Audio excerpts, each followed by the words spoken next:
What's up everybody, it's RobinGaming here, and this is the second and final part of my PlayStation 4 analysis video. And this part I will be covering all the games that we have seen at the event and also my overall conclusion to the event, if everything I had expected to be seeing was also ultimately being shown, and if I was just overall happy with the event itself. So as you all know, Mark Cerny started off the event by talking a bit about the hardware. He's of course the system architect of the PS4, but he was actually also making his own game himself, and yeah, he's making that with the Sony Japan studio, and the game is called Knack. And yeah, it was kind of surprising to me that Sony decided to start off with a game like that, because it's just a very like niche kind of like title. It's not really something that you know that a lot of people are gonna buy. It's this comic-y kind of like game about this monster just being like this secret weapon to beat the enemies, and that's supposedly who you will control in the game. But yeah, again, surprising to me that they decided to start off with that game, but still it looks kind of great, and it definitely shows off that the PS4 games look very good. But then yeah, after that Sony decided to talk about Gaikai and stuff like that for like 20 or 25 minutes, and that was then followed by a game that was just, yeah, my game of the show, Killzone Shadowfall. It was incredible. Killzone Shadowfall. Herman Hulst from Guerrilla Games from the Netherlands, of course, yeah, a studio I'm very proud of. Yeah, he entered the stage and he talked a bit about Killzone. We all knew that he was talking about Killzone, and then he came with, this is Killzone Shadowfall, and the demo started, and just the graphics of that game, it was just incredible. It's still surprising to me that they are not calling it Killzone 4 though, but Killzone Shadowfall. I know that the game will take place like 30 years after Killzone 3, so it's definitely something like, yeah, it's definitely like new to the series. It makes this twist in the in the existing Killzone franchise that you know. So that's great to see, of course. I actually heard this inside fun fact that yeah, very funny to hear that from. I actually heard this on a Dutch site that you know, the people from Guerrilla Games, they made that Killzone Shadowfall demo, of course, for the PlayStation event, and there was this section where you were hanging on a rope on the plane, and then yeah, there's basically this enemy that comes from the plane that you have to shoot, and then you know the guy from Guerrilla who plays the demo shoots 3 times, but what was bad about that is that the demo was actually gonna crash once you shot 4 times without killing the guy. So you know, all the people at like Guerrilla who were watching, they were like in this tension, like, please hit that last shot. And yeah, that was just great to see, because ultimately he did kill the guy, but if he didn't do that, then the demo would have actually crashed, which is, yeah, kind of like a little fun fact. But yeah, Killzone Shadowfall, just, it looks amazing. It looks like, you know, it's going to be the launch game that you need to own for the PS4.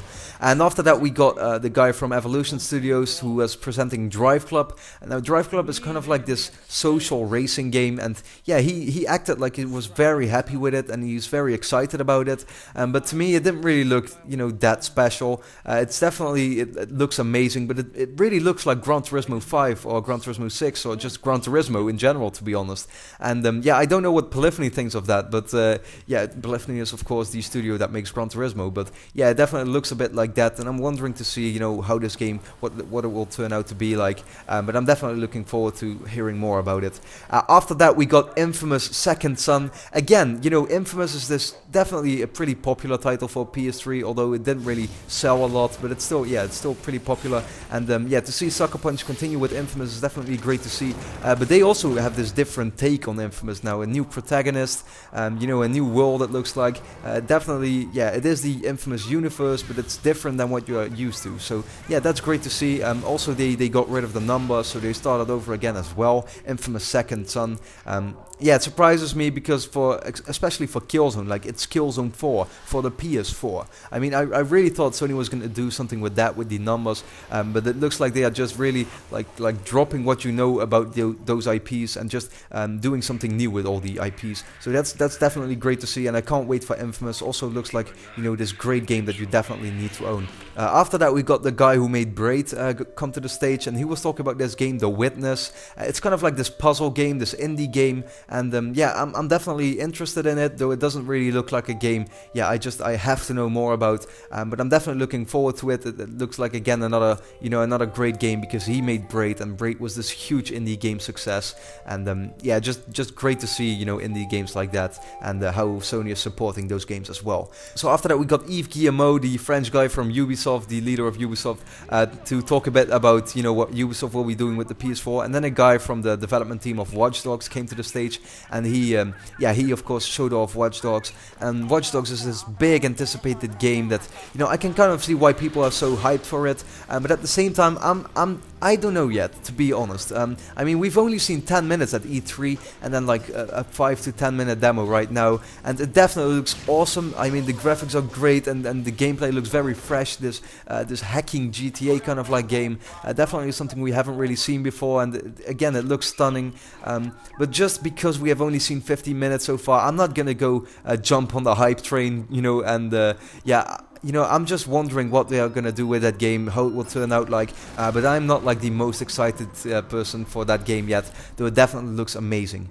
So to end off the conference, we actually had Activision coming with Destiny. Now, Destiny is of course a game from Bungie, the guys who made Halo on Xbox, and yeah, I mean, it was a pretty big surprise, to be honest, because they announced that there would be exclusive DLC on the PS4.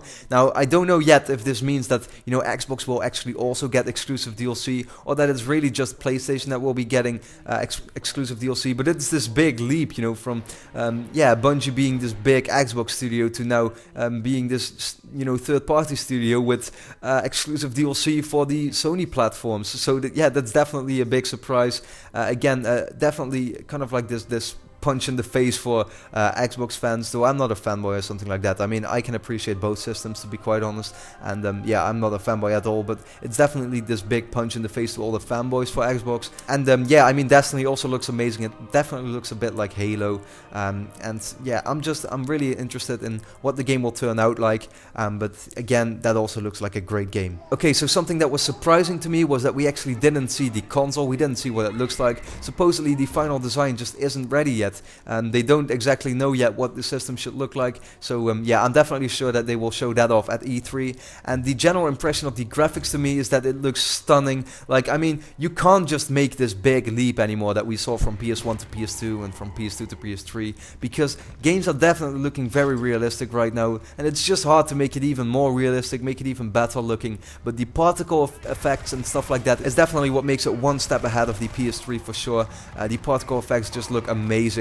And I can't wait to see, you know, what games will look like in about 2 years or something like that, because that's when developers will be able to get the max out of the system already, because the PS4 is definitely a lot easier to develop for. So I'm sure that the developers will already be able to get the max out of the system in about 2 years or something like that. And I can't wait to see what games we'll be looking at that time. I mean, it already looks like this big leap, but what it can turn out to be, it definitely makes me very excited, so I can't wait for that. And then that's just E3 in 4 months, and E3 is going to be where Sony is really going to show off all their games. I think in general they've been building this foundation right now. They've really they've set the tone for what the PS4 will be like. They said that this will be a console about the gamers. This console will be a system that will be just there to play games mostly, and the games on there will be a massive amount, and they will all be great quality, easy to develop for, and everyone should look forward to them. And I think they definitely did a great job of showing what the PS4 will be like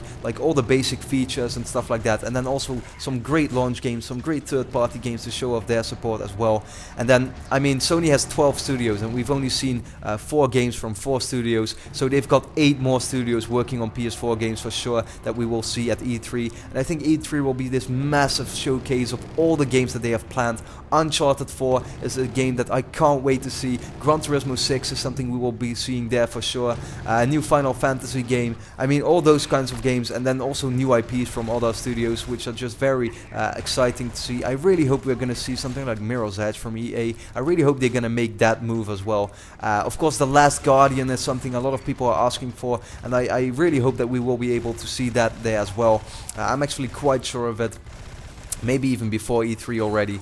but I think Sony did this great job. Uncharted 4, again, I really hope they're not going to call it Uncharted Subtitle and not Uncharted 4 like they did with Killzone and with Infamous, because I really think that Uncharted, it's probably going to be like only 2 years after the events of Uncharted 3, and I really hope that they're just, yeah, I mean, I really hope Naughty Dog just decides to call it Uncharted 4 and not this new fresh take on the series. But again, I mean, that's just because I'm a massive fan of the Uncharted franchise, and I can't wait to see what they've got in store for us for the next Uncharted game. But then again, Sony has got some awesome, great new IPs, and what you especially need to remember is that all the third parties are now able to announce their games, like EA with Battlefield, Activision with the new Call of Duty, and then all these, yeah, like sports titles, all these other third-party games like Mafia. We know that Mafia 3 is coming. I mean, all those studios can now make the announcements for the next-gen systems, and that's just going to be great to see. The coming few months, they're just going to announce a lot of games, a massive amount. As of right now, we don't know a lot of games yet coming out in 2013, except for the PS4 launch games. So yeah, that will definitely make for all the developers to showcase all their different games that they've got in store for us, and I just can't wait for that. Please also let me know what you thought of the event in general. Were you like happy with everything they showed off? What is the game that you like the most? What is the game you're definitely gonna buy on day one? It is Killzone Shadowfall to me, of course. That was definitely the game of the show to me, and yeah, again, I just can't wait to see what we will be seeing in the future. So yeah, please let me know what your opinions are, and then thanks a lot for watching, and I hope to see you again next time.